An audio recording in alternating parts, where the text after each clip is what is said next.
Então, nós já estamos online, os nossos alunos já estão conosco também. Eu quero dar um bom dia a todos. Nós estamos já com 26 alunos e mais se conectando aos poucos. Gostaria de inicialmente saudar o nosso convidado ilustre, professor Mário Spangenberg, decano do curso de Direito da Universidade Católica do Uruguai. Gostaria de saudar também de modo especial o professor Roque Henrique Ziegel, né, que vai ladear o professor Mário nessa conferência de abertura do nosso Congresso Internacional, e cumprimentar também o professor Edson Ávila, nosso diretor, a quem eu desde logo passo a palavra para proferir a abertura do nosso evento. Bom dia a todos e a todas. É um prazer enorme, né, estar aqui nesse momento virtual, né, abrindo o Congresso Internacional do Direito. Né. É uma das marcas da Faculdade Dom Bosco, e quero agradecer, né, de antemão ao professor Mário pela disponibilidade, pela presença virtual, então, disponibilidade virtual de estar aqui conosco. Eu quero agradecer, o pessoal já, muitos da comunidade escolar já têm me dito, professor, para de agradecer, o senhor está agradecendo muito, né? Mas acho que a gente tem que agradecer, né? A gente tem que agradecer a possibilidade, né, de estarmos aqui, nos conectando, né? Enquanto existe uma pandemia, né, que conturbou todo o contexto, todos os contextos, né, no mundo. Então, considero mesmo que a Faculdade Dom Bosco, junto com o seu corpo docente, então, professor Mário, estou lhe agradecendo, e agradecendo também o meu corpo docente, né, o professor Guilherme, professor Roque, aqui presentes. Agora, há uma semana atrás, eu e o nosso diretor institucional, diretor salesiano, o padre Dirceu, entramos em perto de 60 salas de aulas, todas virtuais, é claro, 60 salas de aulas. Nós entramos, conversamos com quem estava presente, e eu aproveitei a oportunidade e agradeci, né, os professores diante de seus alunos, né, com testemunhas, então. Todos, né, todos se portaram e estão atuando de forma muito competente, a prontidão foi incrível, né? Lá em março nós dormimos com aulas presenciais e acordamos com aulas virtuais, foi tudo muito rápido, né? Foi rápido para os professores, foi muito rápido para a faculdade também, que é uma estrutura, a estrutura demora um pouco para se adaptar, mas acredito que estamos conseguindo, né, aos poucos nos organizar melhor, para dar um apoio melhor para os nossos alunos, para os nossos professores. Então, eu estou aproveitando e agradecendo todo esse empenho, todo esse compromisso, né, que o nosso corpo docente manifestou, lógico, junto com os coordenadores, junto com o pessoal de apoio. Tá? O congresso inicia hoje, né, e ele termina dia 23, né? Muitos já devem estar lembrando, né? Eu não poderia deixar de lembrar e de falar, né, que no dia 23 vai estar fazendo, sexta-feira, então, vai estar fazendo 2 anos, né, do falecimento do padre Marcos Sandrini, né? Provavelmente, podemos até chamar essa sala agora virtual de Padre Marcos Sandrini, porque provavelmente estaríamos no auditório Padre Marcos Sandrini, né, se tivéssemos a possibilidade de conduzir esse congresso, de fazê-lo presencialmente. Né? Então, o Padre Marcos está fazendo 2 anos que o Padre Marcos nos deixou. Né? E com certeza, diante de tudo que está acontecendo, né, acredito eu que uma das palavras seria que proferidas por ele, né, seria que Deus cuida, né? Vocês devem se lembrar. Deus cuida, né? E eu acho que Deus está cuidando da nossa instituição, está cuidando das pessoas, né, que nela trabalham, que nela estudam, e de uma certa forma está cuidando de toda a comunidade. Tá? Então, muito obrigado, professor Mário, muito obrigado, professor Guilherme, pela organização do congresso. Né? O professor Noswitz não está presente agora, mas muito obrigado, professor Noswitz, professor Roque. Um forte abraço e um ótimo congresso para todos. Muito obrigado, professor Edson. Em nome da coordenação do curso de Direito e também da organização do evento, eu quero, de um modo especial, agradecer a disponibilidade e o aceite do convite pelo professor Mário. Há exatamente um ano atrás, professor Mário, tanto eu, professor Roque, professor Silvio Batello, professor Marcelo Schenck-Duque, estivemos na Universidade Católica do Uruguai, né, e fomos muito bem recebidos pelo professor Mário, pela professora Alícia, né, e a Universidade Católica do Uruguai ela tem muitos valores em comuns com a nossa instituição, né, são duas instituições confessionais católicas, e essa identidade de propostas pedagógicas, também trabalham com metodologias ativas, e sobretudo de valores, né, da igreja, nos tornam muito próximos, e eu tenho a certeza que essa é a primeira de muitas participações que o professor Mário e os demais colegas da Universidade Católica do Uruguai vão ter na nossa casa. Para eu não me alongar demais, que os alunos já estão ansiosos por ouvir o professor Mário, eu passo a palavra para o professor Roque fazer uma rápida apresentação do currículo do professor Mário, das suas credenciais, para começarmos a palestra. Um bom evento a todos e um abraço.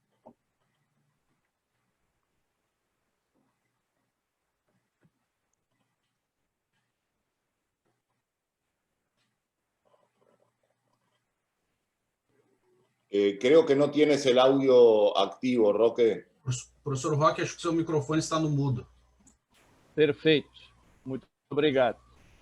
Inicialmente, eu gostaria, então, de cumprimentar ao nosso diretor, professor Edson Ávila, ao nosso coordenador, Guilherme, aos demais professores que nos acompanham neste 10º Congresso Internacional, o primeiro totalmente online, que a Faculdade Dom Bosco está fazendo, e a todos os alunos que são os destinatários deste nosso congresso. Sejam muito bem-vindos, né?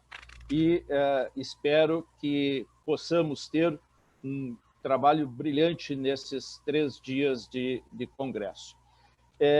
Uma saudação especialíssima ao nosso estimado amigo, professor Mário Spangenberg, da Universidade Católica do Uruguai.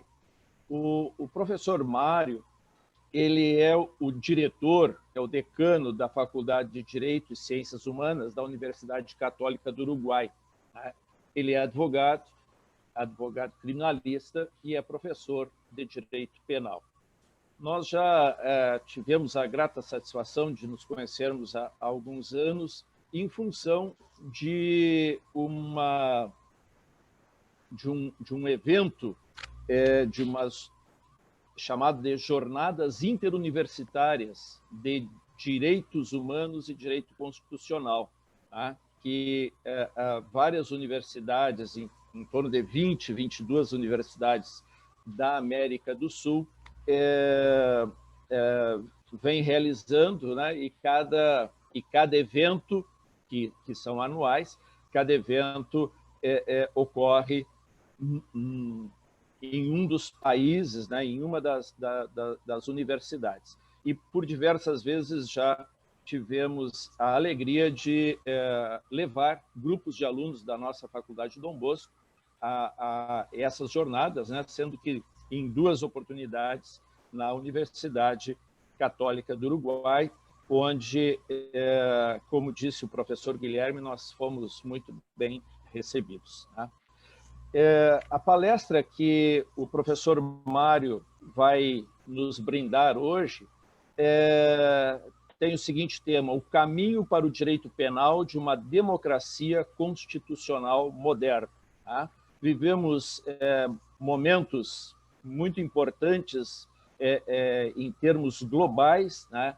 Em termos de polarizações, enfim, políticas de toda ordem, né?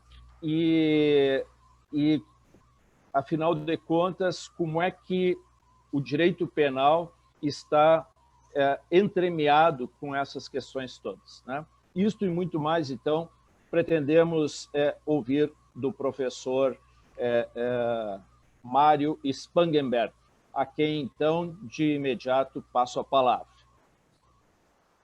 Bueno, muchas gracias. Yo quisiera comenzar haciendo un agradecimiento, una aclaración y un pedido de disculpas. En primer lugar, la aclaración, que si bien figura Uruguay, hay quien dice que uno mora en las ciudades donde moran sus amigos.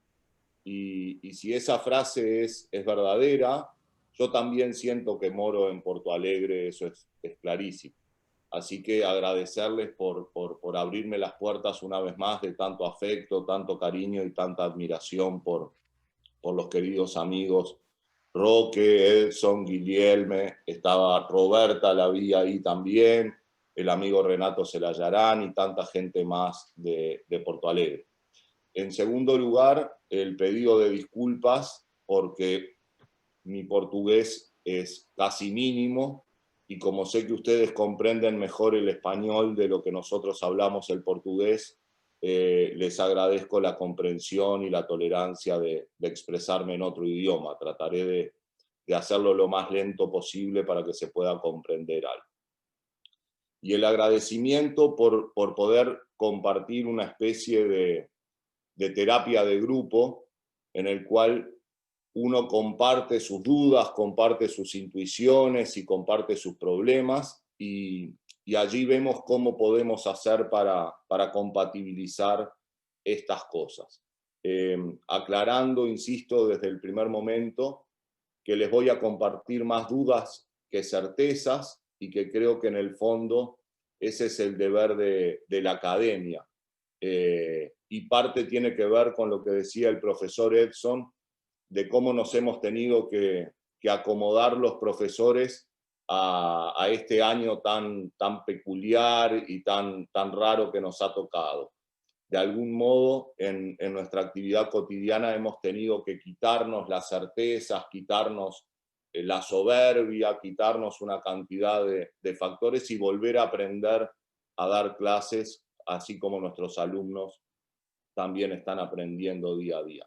Así que muchas gracias una vez más a la querida Facultad de Derecho Don Bosco por invitarme a compartir estas dudas que me aquejan en el día a día respecto al derecho penal actual.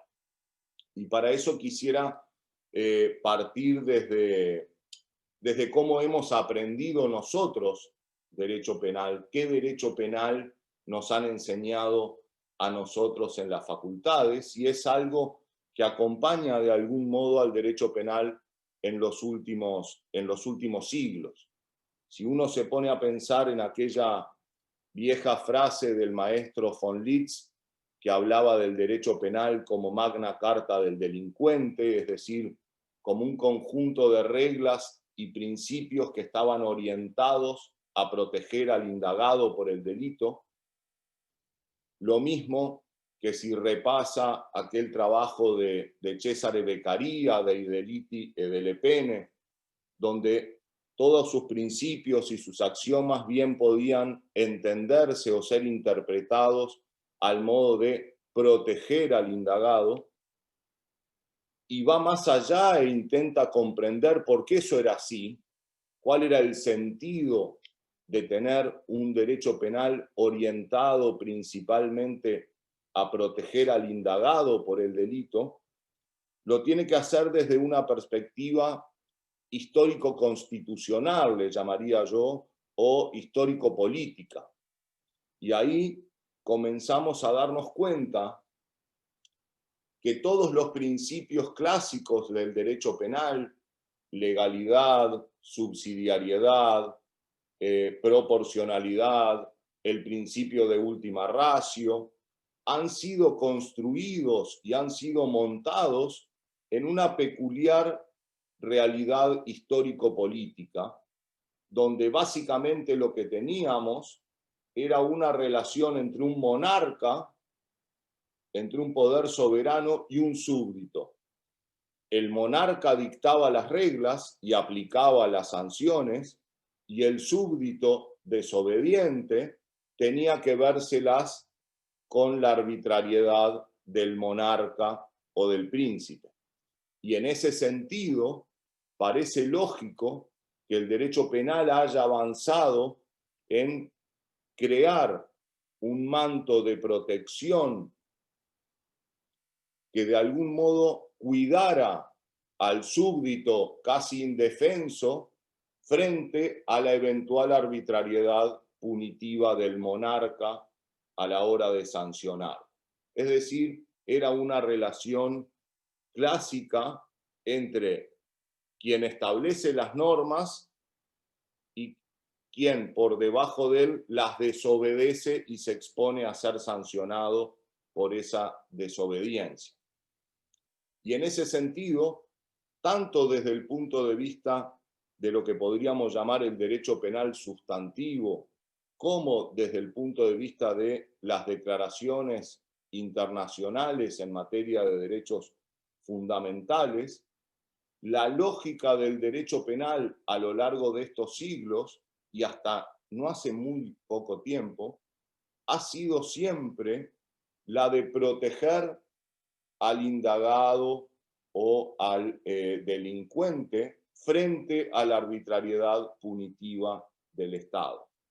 Así es como interpretamos el principio de legalidad, así es como interpretamos el principio de subsidiariedad, así es como interpretamos el principio de última ratio, así es como interpretamos incluso las propias circunstancias agravatorias o atenuantes del delito, es decir, una lógica de cuanto menos derecho penal, mejor.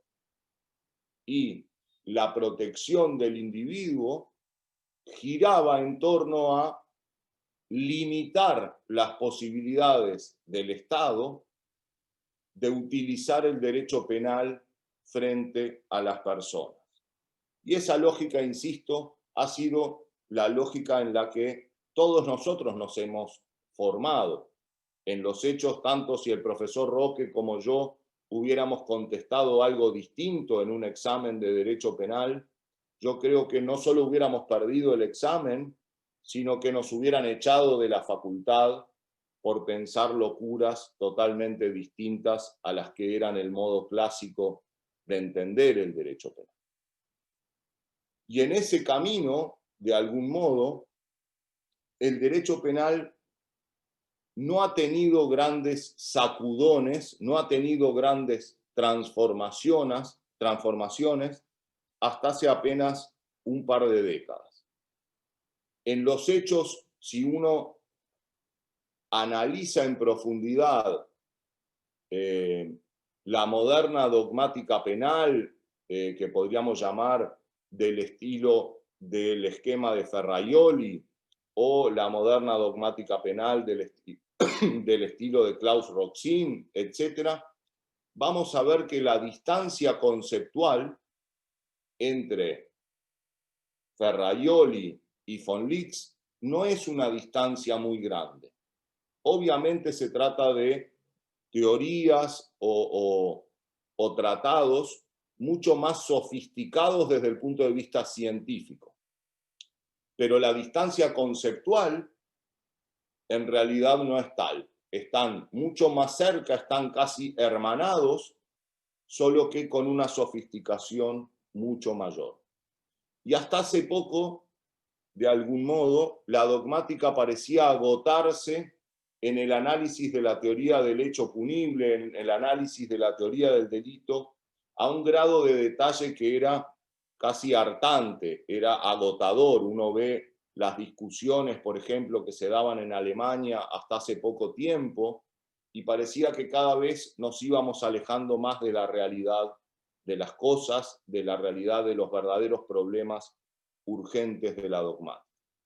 Sin embargo, este majestuoso edificio conceptual de la teoría del delito, de la teoría del hecho punible e incluso de la teoría de la pena, ese edificio que estaba, insisto, orientado pura y exclusivamente a proteger al indagado por el delito, ha comenzado a temblar desde dos lugares distintos y, si se quiere, de algún modo, insospechados. ¿Insospechados por qué?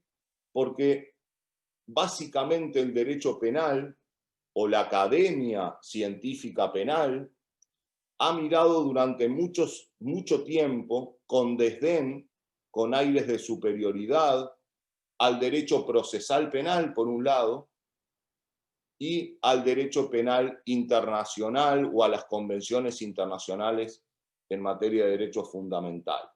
El núcleo duro, los que sabían de penal, eran los profesores de derecho penal y no los profesores de derecho procesal penal o los profesores de derecho internacional de los derechos humanos. Sin embargo, hay dos procesos que en América Latina han sido particularmente intensos y extendidos, que han comenzado a poner en jaque esta visión pura y exclusiva de protección del indagado en la que nos habíamos formado. El primero de esos procesos es el proceso de las reformas procesales penales que se han venido sucediendo a lo largo de América Latina. Me consta que Brasil aún sigue debatiendo esta tensión entre el modelo inquisitivo y el modelo acusatorio, pero en definitiva vamos a ver que eso no es un obstáculo para que bien podamos tener este debate en el querido Porto Alegre. Decía que estas reformas procesales penales han comenzado de algún modo a sacudir, a convulsionar el esquema clásico en que todos nos habíamos formado. Y por algo muy sencillo y muy simple, que sin embargo, y quizás por ser tan simple y tan sencillo, nos habíamos olvidado en estos últimos siglos. Las reformas procesales penales han venido a plantearse, como toda reforma procesal, quiénes forman parte del debate, quiénes forman parte del juicio. Y ahí nos dimos cuenta de algo, insisto, que parece tan sencillo que nos queda a todos una sensación de que fuimos unos tontos durante estas últimas décadas, y es que nos habíamos olvidado de incorporar al derecho penal, de incorporar a este problema, a la administración de este conflicto, alguien que debió estar siempre en el medio del debate, que es nada más y nada menos que la víctima. Nos dimos cuenta que habíamos estructurado todo un edificio del conflicto penal, de derecho penal, una red de principios, de garantías, etcétera, que solo miraba a una de las partes del problema y que a la otra la había dejado absolutamente de lado. Esto es algo parecido, por la gravedad del error de perspectiva, esto es algo parecido a que hubiéramos venido celebrando casamientos durante 5 siglos y nos hubiéramos olvidado de invitar a la novia. Hacíamos casamientos unipersonales y nos faltaba la otra parte del matrimonio. Así de grave es el error conceptual en que hemos caído en estos siglos. Y una vez que uno incorpora a la víctima y lo hace además también en un momento histórico-político diferente a aquel, se da cuenta que en una sociedad democrática no se trata solo de una relación entre un súbdito desobediente de las normas del monarca, sino que en una sociedad democrática se trata de proteger derechos que entraron en conflicto donde hay un victimario y donde hay una víctima. Y una vez que uno toma en serio a la víctima y una vez que uno comienza a darse cuenta de la entidad y de la gravedad del error, tiene dos tensiones o dos caminos que se abren. Uno es no haber aprendido nada del error. Y si uno no aprendió nada del error pasado, lo que hace efectivamente es decir, saquemos al indagado de la red de garantías, quitémoslo de la luz de protección del derecho penal y sustituyamos la visión unilateral que teníamos antes del indagado por la visión de la víctima.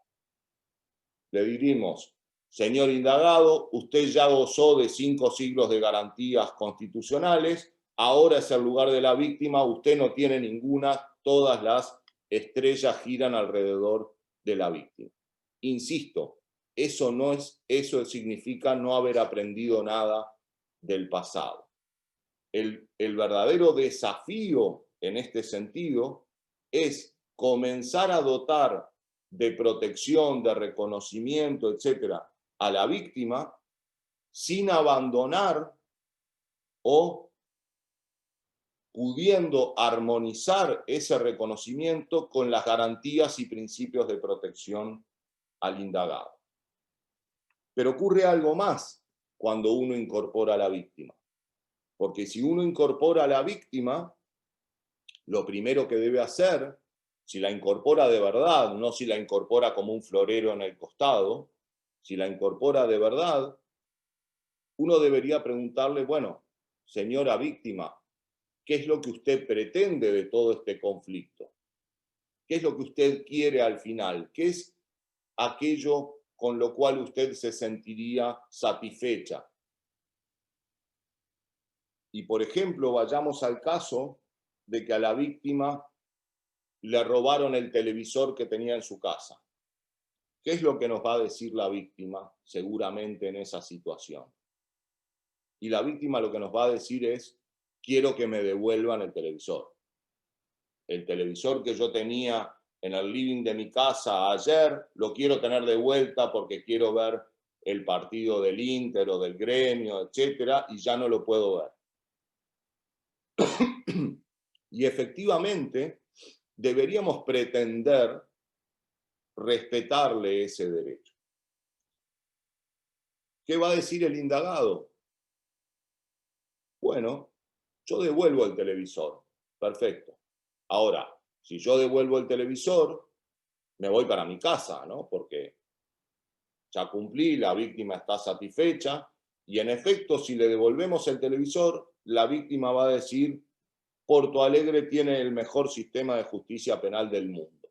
Apenas me robaron el televisor, ya lo recuperé, lo tengo en mi casa, puedo ver al Gremio, puedo ver al Inter, etc. El indagado por el delito, ¿qué es lo que va a decir? Esto es mejor que Finlandia.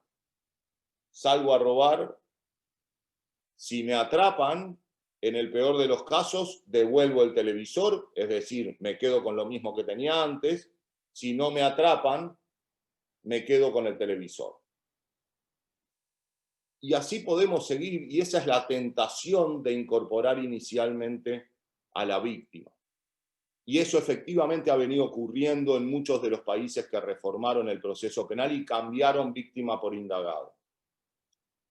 Sin embargo, si esta persona sigue robando televisores y cada vez que lo atrapan lo devuelve y se va para su casa, va a haber también otra parte, una parte importante, que nos va a golpear a las puertas del sistema y nos va a decir, escuche, antes no tenían presente a la víctima, pero ahora no me tienen presente a mí.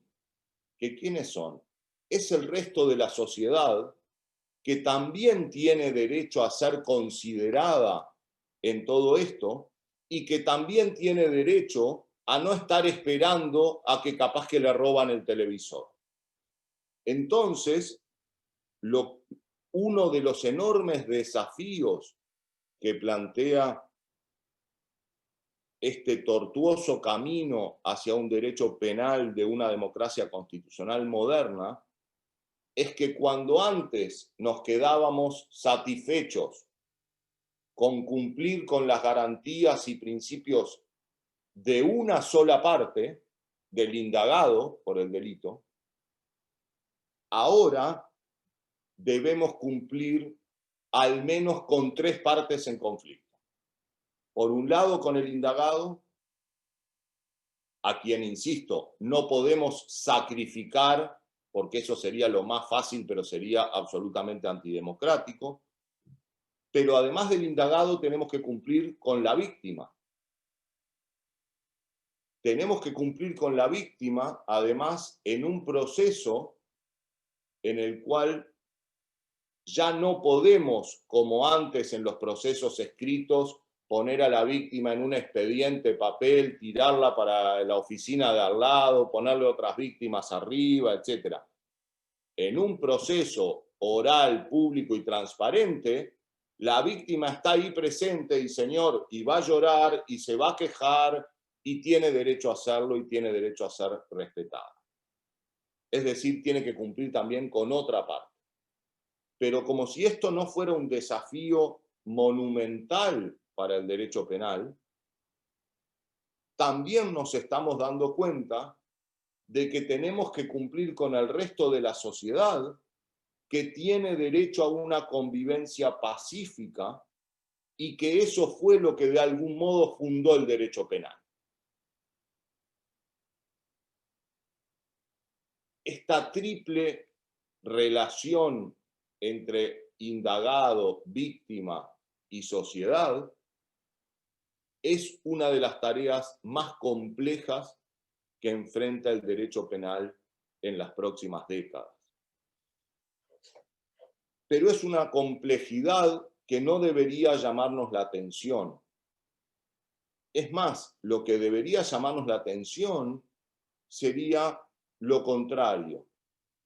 Sería que nuestro derecho penal tuviera la sencillez, la simplicidad del derecho penal de las monarquías del siglo XVII o del siglo XVIII. Las democracias constitucionales modernas, si algo son por definición, es complejas.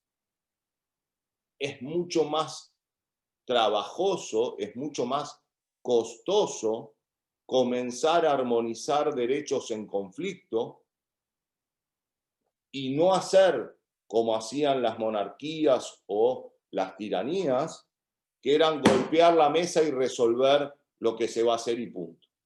Es evidente que el camino hacia una democracia constitucional moderna que respete los derechos de todas las partes involucradas es un camino mucho más empedrado, es un camino mucho más dificultoso de trabajar, pero es un camino ineludible. Es un camino que la ciencia, si se lo toma en serio, no puede mirar para un costado, no puede hacer la vista gorda.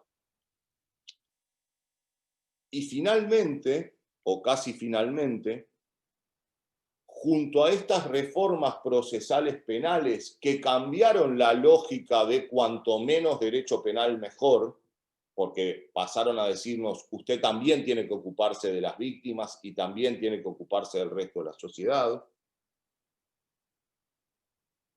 Este proceso de transformación o este ataque o este cambio en el edificio clásico del derecho penal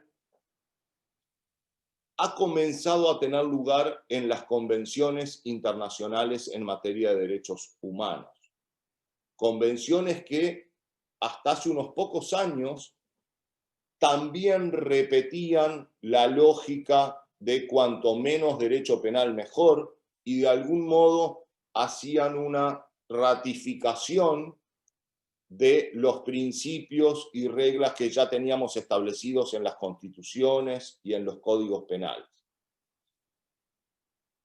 En los hechos, desde hace algunos años, han comenzado a tener lugar o han comenzado a celebrarse convenciones internacionales en materia de derechos humanos que lo que hacen es decirle al Estado: señor Estado, usted está obligado a proteger a esta víctima. Usted está obligado a utilizar el derecho penal para evitar estos delitos. Es más, va un paso más allá y le dice: y no me venga a utilizar como excusa reglas de su derecho interno para dejar de protegerme estas víctimas o para dejar de proteger estos bienes jurídicos.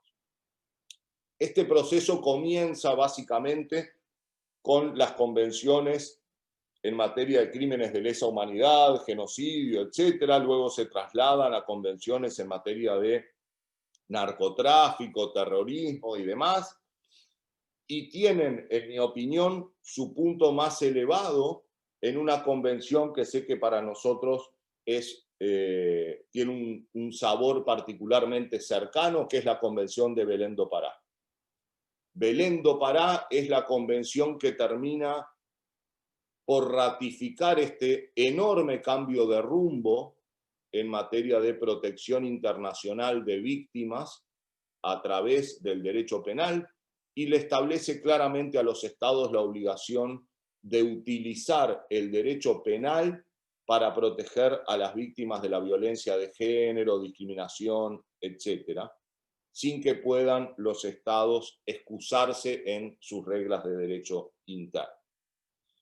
Este proceso de transformación, además, desde el punto de vista internacional, se ve acompañado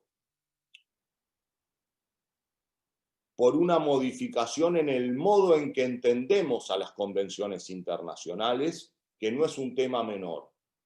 En los hechos, yo diría que hasta la Convención Americana de Derechos Humanos, las proclamas de protección de derechos a nivel internacional o en los instrumentos jurídicos internacionales eran básicamente palabras lindas que decían los diplomáticos brindando con champagne al final de un agasajo internacional. Pero luego los estados hacían básicamente lo que les parecía y nadie contrastaba lo que se había dicho en aquel brindis o lo que se había prometido al final de esa cumbre con lo que efectivamente hacían los estados. La realidad es que al día de hoy eso ha cambiado y ha cambiado mucho, y las exigencias en materia de protecciones o de estándares mínimos de protección de derechos humanos en las convenciones internacionales son de aplicación obligatoria por parte del Estado. Ya no queda librado al entendimiento de cada uno de los estados nacionales, y para comprender esto basta con revisar el elenco de jurisprudencia de la Corte Interamericana de Derechos Humanos y las condenas a los distintos países, como para darse cuenta que de algún modo el mensaje de la Corte es: las promesas internacionales en materia de protección de derechos fundamentales, insisto, y esto está vinculado con la protección de las víctimas, es un asunto serio y es un asunto de aplicación obligatoria, no se puede mirar para un costado. Evidentemente que estas reflexiones o estas intuiciones o estas dudas que forman parte de la terapia de grupo que estoy organizando a nivel internacional nos llevan a un camino que está lejos de ser un camino fácil, que está lejos de ser un camino sencillo, pero al mismo tiempo, y este es un punto que me parece medular y que quiero planteárselos, es el único camino posible de honrar aquellos autores clásicos del derecho penal que en su momento erigieron ese majestuoso edificio de la teoría del delito y de la teoría de la pena. En los hechos, si hubo algún principio básico en el que se fundó el derecho penal y que abarca todo el resto de los principios del Gutes altes liberales Strafrecht, del viejo y querido buen derecho penal liberal, como dicen los alemanes, es el principio favor debilis, es decir, el principio de protección del más débil. Y en su momento tenía mucho sentido que von Litz, que Beccaria, que Carrara, etcétera, entendieran y proclamaran que el respeto al principio de protección al más débil debía ser montar una red de garantías del indagado frente a la arbitrariedad punitiva del Estado.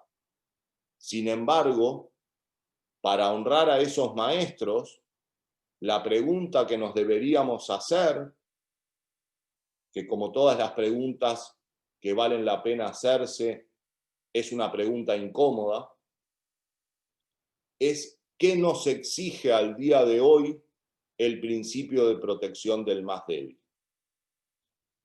Y yo me animo a comenzar a responder que el principio de protección del más débil nos exige al día de hoy no quedarnos atados a una protección unilateral y exclusiva del indagado, sino proteger también a las víctimas, que muchas veces son los más débiles, y proteger también al resto de la sociedad, que en muchas ocasiones es más débil que el propio indagado por el delito. Quizás, como dice Zagrebelsky, estas sean conclusiones que no guardan una lógica absolutamente coherente desde el punto de vista del pensamiento abstracto. Sin embargo, señoras y señores, la convivencia humana no es asunto de mero pensamiento abstracto. Es un tema urgente de convivencia humana. Es urgente y es necesario preguntarse acerca de cuál es el derecho penal de una democracia constitucional moderna. Y lo contrario, seguir repitiendo recetas del pasado sin interrogarnos si permanecen vigentes, es desde el punto de vista académico, pero también desde el punto de vista democrático, imperdonables para aquellos que nos dedicamos a pensar en estas cosas. Hace ya algunos años, Bertrand de Jouvenel dijo: el derecho ha perdido su alma y se ha convertido en una jungla, en una selva.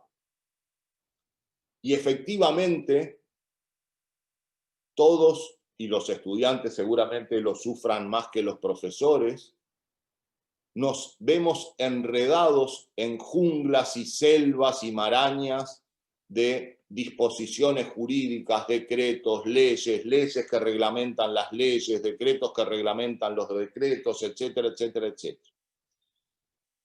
Y sin embargo, muchas veces uno tiene la sensación detrás de toda esa maraña, detrás de todas esas normas, que nos hemos vuelto incomprensibles para el ciudadano común, que nos hemos vuelto incapaces de dar una solución que tenga sentido común a los múltiples problemas que se plantean en la vida cotidiana. Y eso para el derecho es haber perdido el alma. Cuando uno se da cuenta de que el derecho no es para abogados, sino que justamente el derecho es para los ciudadanos de a pie, que tienen que ver cómo se protegen sus derechos, comienza a darse cuenta de la urgencia de desandar esta jungla, de desandar el camino de esta selva. Y en consecuencia se sube al intento, al pequeño intento, pero con un gran horizonte al final, que es intentar devolverle algo del alma al derecho que se ha perdido. Muchas gracias y quedo a las órdenes de las preguntas.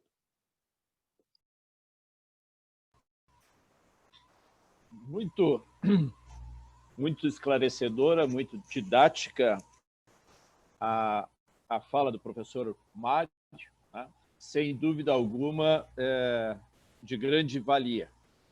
Me chamou a atenção, professor Mário, que dentro da sua fala, o senhor falou que basicamente nos últimos 20 anos, nas últimas duas décadas, né, passaram a fazer parte do cenário do direito penal não só o indagado, não só o réu, mas também a vítima e a sociedade. Eu fiquei pensando aqui que também neste último período, nesses últimos 20 anos, nós tivemos no Brasil um recrudescimento muito significativo da população prisional. Hoje, o Brasil é considerado o terceiro país do mundo que mais prende, que tem a maior população carcerária, né? Atrás apenas dos Estados Unidos e da China. Nós temos algo em torno de 800 mil pessoas presas. Bom, o meu questionamento, este crescimento exponencial da população carcerária teria uma relação com esta nova forma de se ver o direito penal, em que o réu não é mais o príncipe do processo? A ver, en primer lugar, prefiero... A mí me enseñaron de chico que cuando uno lo invita en una casa, jamás va a hablar mal de la casa donde lo invitaron. Entonces prefiero hablar de la situación de Uruguay, que es incluso un poco parecida a la de Brasil en ese sentido. Yo diría que si de verdad nos tomamos en serio esto de intentar armonizar y combinar indagado, víctima, sociedad, la cantidad de presos que tengamos o la cantidad de presos que no tengamos no tiene nada que ver con este punto. Y que quizás lo que ocurre es que justamente el riesgo es sustituir a uno por otro. Entonces, si nosotros convertimos a la justicia penal en un reality show donde podemos votar culpable o inocente, mandando un mensaje, y entonces la sociedad quiere más prisión, más prisión, más prisión, nos estamos olvidando también de la víctima, que lo que quiere, insisto, es que le devuelvan la tele, no prisión.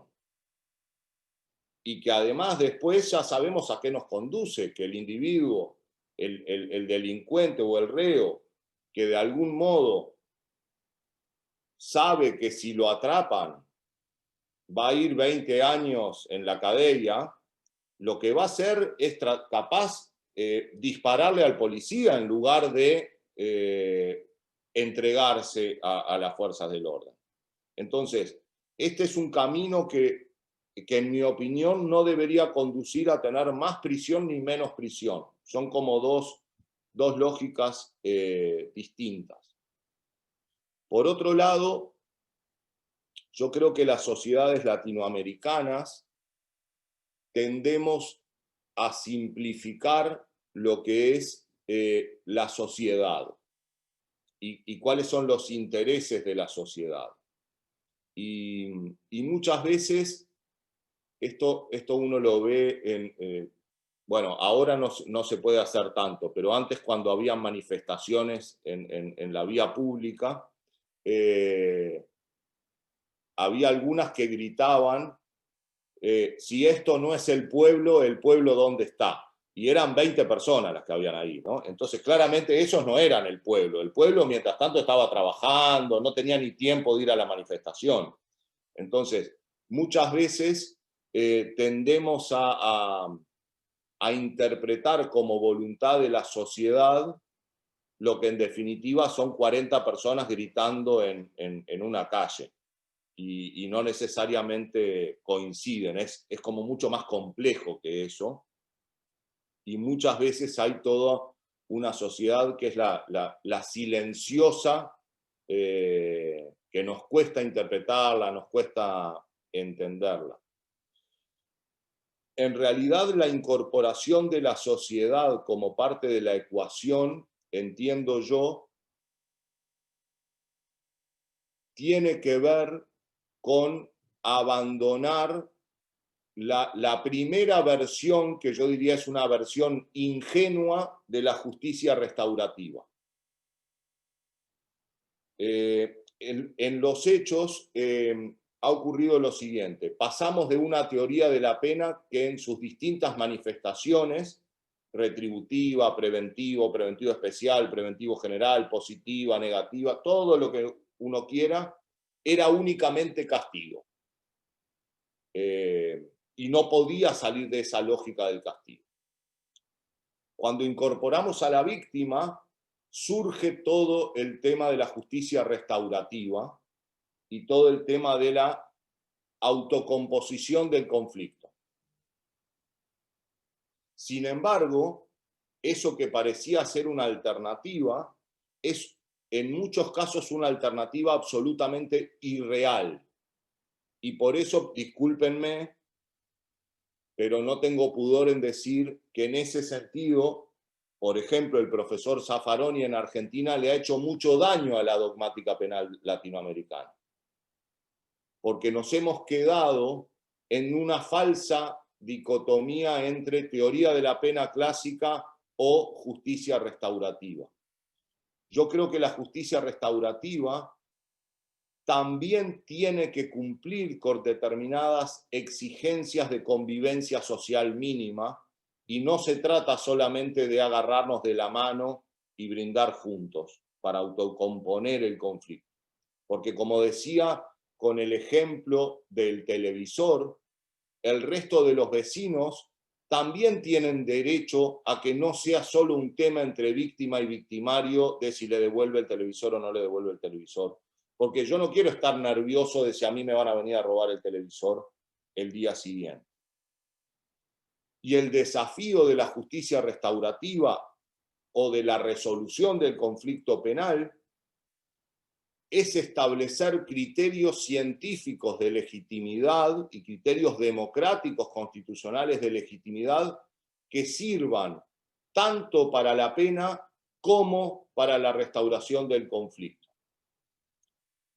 Hasta ahora la Academia Penal ha pensado que esto obedece a lógicas bien distintas y tienen que tener reglas bien distintas. Yo creo, sin embargo, que es posible empezar a pensar en puntos de contacto que están en un paso más arriba, ya no en la teoría de la pena, ya no en la teoría restaurativa, sino en lo que podríamos llamar la teoría del conflicto penal, que sea capaz de aunar exigencias comunes para la pena cuando es castigo o para la restauración cuando es restauración, pero que sin embargo en determinado nivel podamos estar todos tranquilos de que hay exigencias democráticas constitucionales mínimas que se cumplen, ya sea que yo aplique un castigo o ya sea que yo aplique la restauración. La justicia restaurativa, entendida seriamente, es decir, bien entendida, no es un café que se toman la víctima y el victimario. es un café que se toman, un acercamiento que se toman la víctima y el victimario al interior de una sociedad que quiere convivir pacíficamente. Y eso cambia un poco las cosas también.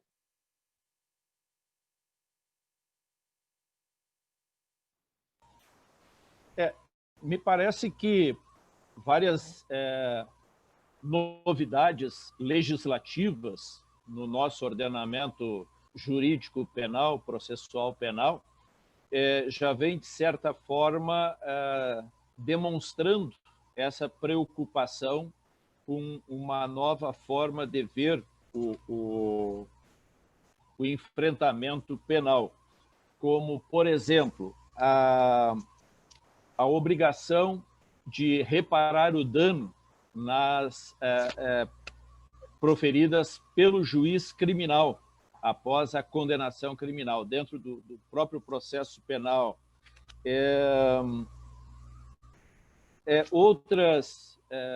Outros institutos, como delação premiada, como agentes infiltrados e tal, né?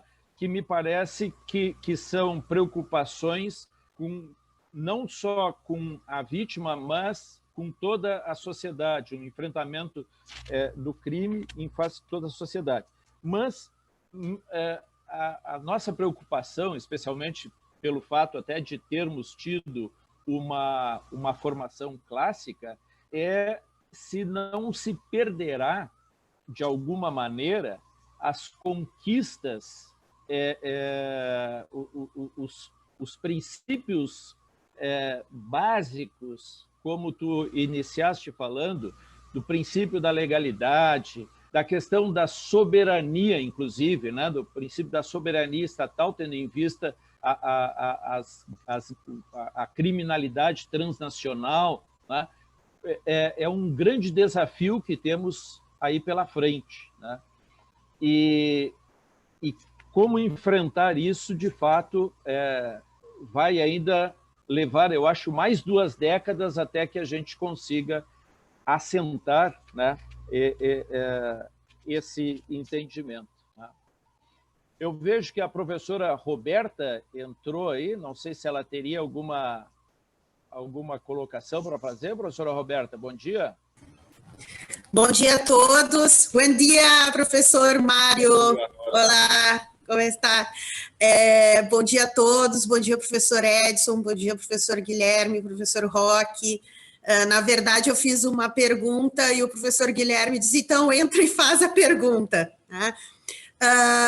Bueno, professor, vou tentar fazer a pergunta em espanhol. Perdão por mi espanhol, porque é um espanhol que eu aprendi. Eu aprendi espanhol em casa, com os uruguaios de minha casa, eu aprendi espanhol. Eu queria, não sei, aproveitar o tempo que você está com nós, que estamos recebendo de los alunos, de los professores, imensos feedbacks de la excelencia de su exposición, de su charla.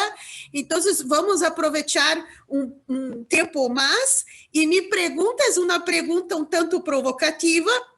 Yo gustaría de aprovechar el tiempo, si usted puder hablar un poco sobre la política de seguridad pública que Uruguay apresentou en el gobierno actual, que nosotros acompanhamos un poco y usted habló bastante de eso, de la iniciativa legislativa en las redes sociales, y los alumnos de Brasil podrían tener un poco de aproximación de esta discusión en Uruguay, cómo se dio, cómo es esta nueva política, si es nueva, cómo está haciendo este debate, porque es un debate también que es importante para Brasil, porque Brasil también hay un debate muy grande en términos de seguridad pública.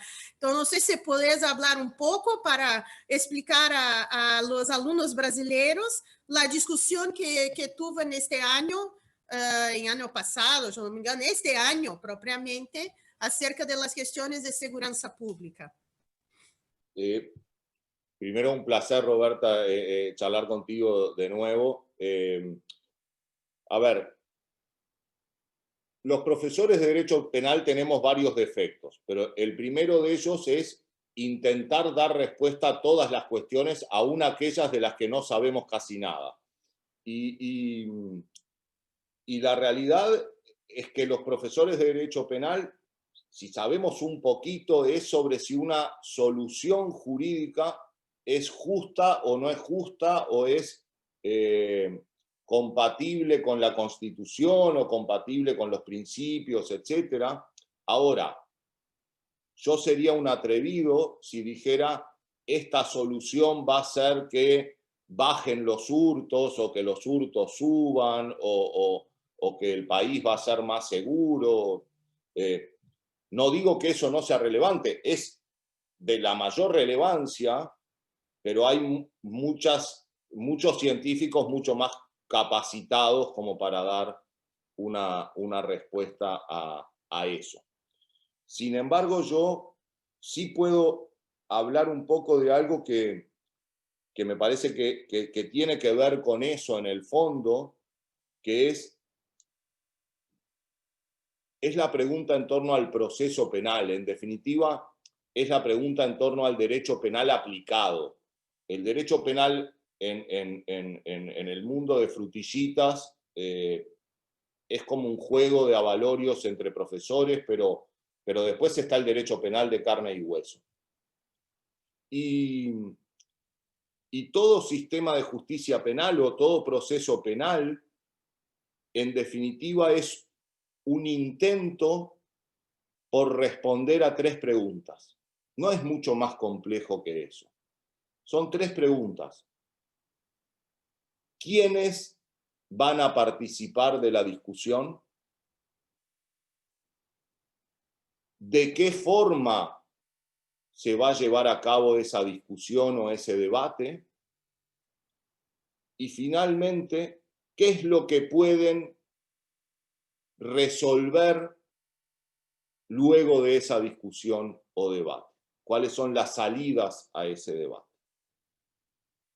Insisto, ¿quiénes participan de ese debate? ¿Cómo se debate? ¿Y qué es lo que se puede resolver luego de ese, o al finalizar ese debate? Esas son las 3 preguntas que todo sistema de justicia procesal penal debe hacerse en cualquier lugar del mundo. Y como casi todas las preguntas que tienen que ver con la justicia, hay respuestas que son más democráticas y respuestas que son menos democráticas. ¿Quiénes participan del debate? ¿O quiénes están habilitados a participar del debate? Una cosa es que yo responda como responden los sistemas inquisitivos, el Estado y el indagado. Esos son los únicos que participan del debate. Parece poco democrático a esta altura. Otra cosa es que yo responda, participan del debate el Estado, obviamente, el indagado y su abogado, la víctima y sus representantes, y además nos encargamos de que ese debate sea transparente, abierto al público, oral, etc. Es decir, en el medio hay soluciones democrático-constitucionales y otras que nos hacen ruido en relación a lo que resuelven. La segunda es, insisto, cómo se lleva a cabo, y todo sistema democrático a la corta o a la larga termina interrogándose cuál es el paso siguiente en materia de democracia. Y eso hace que los modelos acusatorios en materia de derecho procesal penal terminen por lo menos haciéndose la pregunta respecto al juicio por jurados. Ningún modelo acusatorio de verdad puede descartar la pregunta sobre el juicio por jurados. Eso no quiere decir que todos deban incorporar el juicio por jurados, pero sí la sociedad debe formularse la pregunta. Capaz que la respuesta es no, pero no vale no hacerse preguntas en este sentido. Lo segundo es cómo debaten. Insisto, tenemos un modelo que es del que venimos, a puertas cerradas, con expedientes reservados, solamente escritos, incomprensible el lenguaje que se utiliza allí para el ciudadano común, aunque acceda a eso, etc. Y tenemos otra forma de contestar esa pregunta, que es la participación más abierta posible. En definitiva, allí se está discutiendo un asunto de extrema gravedad para una sociedad civilizada, entonces eso tiene que hacerse de puertas abiertas, tienen que poder expresarse de un modo transparente, pero además la transparencia tiene que ver con la oralidad y no se lleva muy bien con el escrituralismo, con los ritualismos estos formales que para la gente son incomprensibles. Si yo abro las puertas del juzgado, el lenguaje que utilizo tiene que ser comprensible, porque si yo abro las puertas del juzgado pero hablamos en frases en latín, le estoy tomando el pelo al resto de la gente. Y finalmente, la tercera pregunta es, ¿qué es lo que se puede resolver a raíz de eso? Si yo lo único que puedo resolver es la prisión sí o no, ese es un tipo de calidad democrática del debate. Si yo puedo resolver prisión sí o no, o multa, o medida alternativa, o autocomposición del conflicto, y etcétera, etcétera, etcétera, ese es un proceso mucho más rico desde el punto de vista democrático.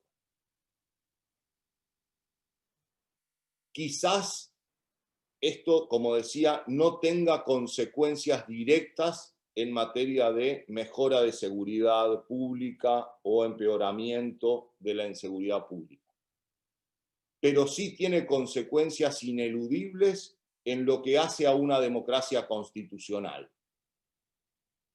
que en definitiva no es nada más ni nada menos que cómo trata a los ciudadanos. Los trata como niños que no entienden nada y en consecuencia yo lo voy a resolver con palabras incomprensibles y a puertas cerradas, o es una sociedad de ciudadanos adultos que merecen respeto y merecen participar de la toma de decisiones. En ocasiones, por estos debates intensos que tenemos en muchos detalles, nos olvidamos de las preguntas más importantes, que al final del día son esas. ¿Nos tratan como adultos o nos tratan como niños? ¿Esto es más democrático o menos democrático? En lugar de repetir como un credo confesional cada uno de los principios que aparecen en el Dei Delitti e delle Pene de Cesare Beccaria, miremos más en profundidad cuál es el principio que hay detrás de esos principios. Y el principio que hay detrás de esos principios es el favor debilis, que es el mismo principio que está detrás del derecho del consumidor, que es el principio que está detrás del indubio properario en materia de derecho laboral, que es el principio que está detrás del contraestipulatore en materia de derecho comercial. Es decir, es un principio básico del derecho penal, del derecho en general. Proteger al más débil. Lo que pasa es que nos cambiaron los papeles y por eso insisto en esta crítica a determinada parte de la academia latinoamericana, sobre todo, que se concentra en que los indagados son pobres y que hay que protegerlos por eso. Y está bien, pero se olvidan de algo más. Se olvidan que usualmente las víctimas también son pobres. no solo los indagados son pobres, y también el resto de la sociedad, en la mayoría de nuestros países, que no vivimos ni en Suecia, ni en Finlandia, etcétera, también son pobres. Entonces, pensar que solo los indagados son pobres es no haber entendido dónde estamos parados. Y lo segundo es que además los sistemas de justicia se miden con cómo reaccionan cuando los que están sentados en el banquillo no son los pobres sino los poderosos. Entonces, ese criterio de protección unilateral de todos los principios y todas las garantías a favor del indagado no favorece tanto al ladrón de la esquina que se robó el televisor. En realidad favorece a los poderosos cuando los sentamos en el banquillo de los acusados y terminan siendo tratados como débiles cuando están lejos de serlo. Y eso lo ato con la pregunta que planteaba, o parte de la pregunta que planteaba el amigo Roque en relación a la colaboración premiada y todas estas cuestiones. Como dice un amigo mío, con la situación del arrepentido, en realidad, en derecho penal los arrepentidos casi que no existen. En realidad lo que existen son los asustados y después son avivados, pero arrepentidos hay muy pocos en derecho penal. Entonces, también tiene que ver con esto de si nosotros aplicamos todas estas medidas, digamos, de favorecimiento, de salidas de costado del sistema, únicamente a los poderosos, y es un juego medio raro desde el punto de vista de una democracia constitucional moderna.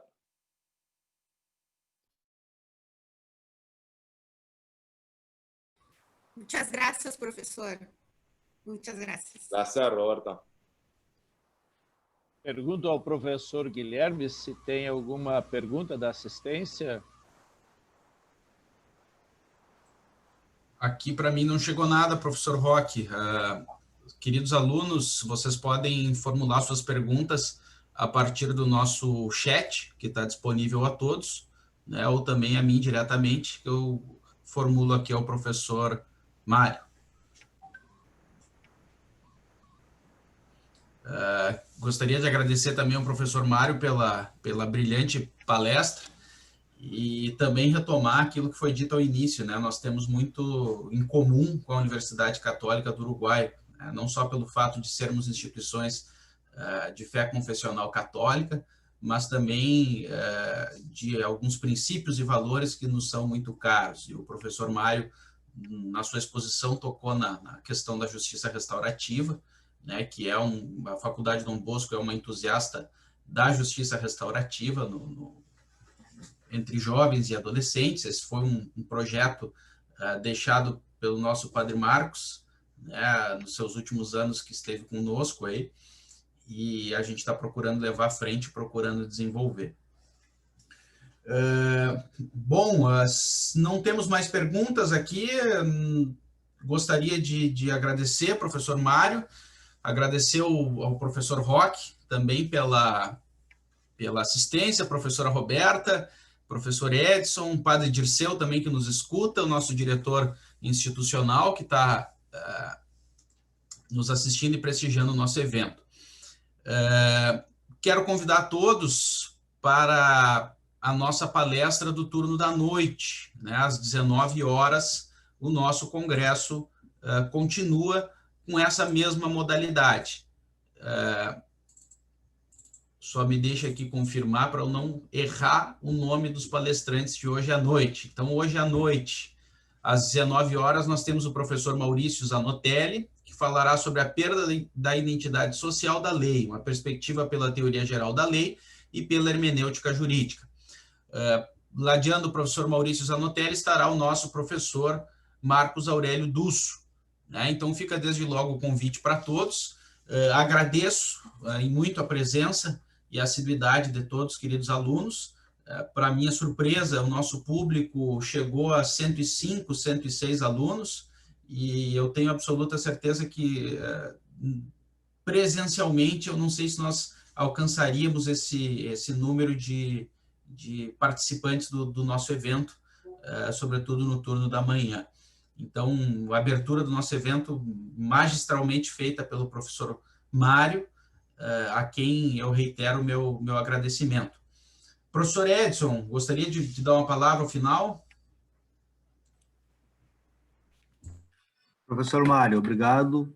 Obrigado pelas palavras, obrigado pela mensagem, né, por nos fazer refletir.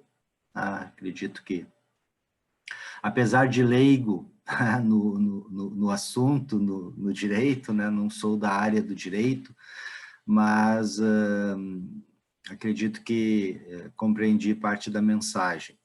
Tá?